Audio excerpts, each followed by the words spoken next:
तो प्रथम मैच में आरसीबी रो टीम 11 रेडी है। तो मार्च 22 रे चेन्नई रो चिदम्बरम ग्राउंड रे सीएसके सहित भिड़ो आरसीबी। तो आरसीबी एथर निजर प्रथम ट्रॉफी जीति पारिबो कि? तो कैप्टेन फैफ डु प्लेसिस और विराट कोहली पुणी थे ओपनिंग करेंगे। मिडिल ऑर्डर रे रजत पाटीदार आसवे, ता सहित कैमरन ग्रीन और ग्लेन मैक्सवेल जोड़ी देखा मिल। ग्लेन मैक्सवेल एक्स फैक्टर साब्यस्त हेबे।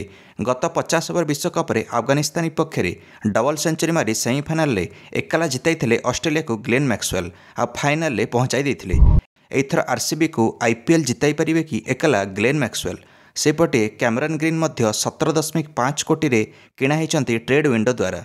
किंतु जोश हेजलवुड, वानांडू हासारंगा और हर्षल पटेल भली खेलाड़ी आ नाहांती स्क्वाड्रे यांको आरसीबी रिलीज कर देइछि। तो ये दिन घातक बॉलर माने रिलीज होती। बॉलिंग लाइनअप रे किंतु मोहम्मद सिराज सहित आकाशदीप फ्रंट लाइन फास्ट बॉलर रूप खेलिवे। से भली आल्जेरी जोसेफ को किणा होइछि थर्ड बॉलर रूप। तापर स्पिन रे अछंती सुयास प्रभुदेसाई और करण शर्मा। विकेट कीपर रूप दिनेश कार्तिक खेलिवे, जे अंतिम आईपीएल खेलिवे एई वर्ष। तो बॉलर रिश टफली और बैट्समैन अनुज रावत इंपैक्ट प्लेयर रूप रही टीम रे। तो कौन लगुच आरसीबी एथर निजर प्रथम टाइटल जितबार सक्षम हेब कि आईपीएल?